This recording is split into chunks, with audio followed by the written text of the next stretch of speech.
Ce monde a essayé de résoudre le problème de la destinée humaine par de nombreux systèmes de philosophie. Si vous essayez pour examiner un quelconque d'entre eux, vous constaterez qu'il s'agit d'une tentative de résoudre le problème de la destinée humaine, la question de la signification de l'homme, de l'univers, et comment l'homme et l'univers doivent atteindre leur but prédestiné.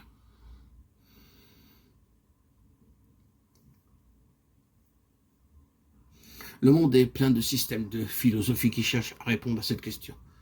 Le Seigneur y répond d'une manière simple et directe. Et il dit que la solution à ce problème est un homme. Et cet homme habitant en nous, dans la puissance de la mort et de la résurrection. Comment vous et moi devons-nous réaliser le dessein prédestiné de Dieu?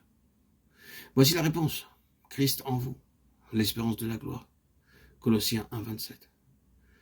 Mais c'est Christ en nous comme étant la sagesse et la puissance de Dieu.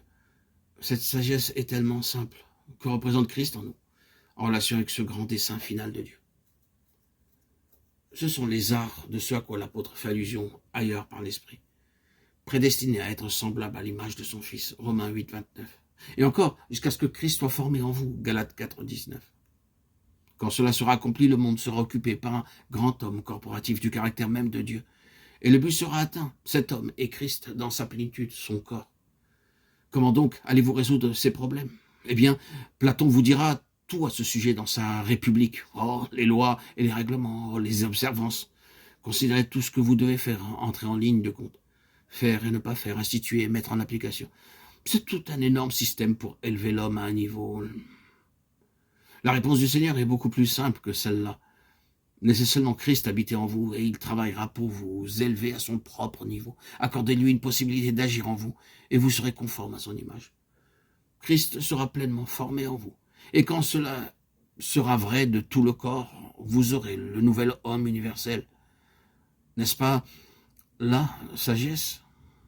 Oh, les pauvres philosophes, combien ils ont exténué leur cerveau et beaucoup d'entre eux sont devenus fous en tentant de résoudre le problème de la destinée humaine. La sagesse du Seigneur est tellement simple. Christ en vous est la sagesse de Dieu.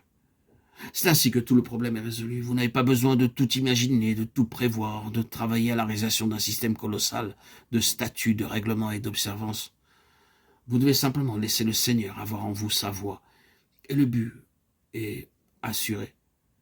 Le problème de l'univers est résolu sans aucun effort mental. C'est une question de vie. La folie de Dieu est plus sage que les hommes. Et la sagesse de Dieu est tellement simple.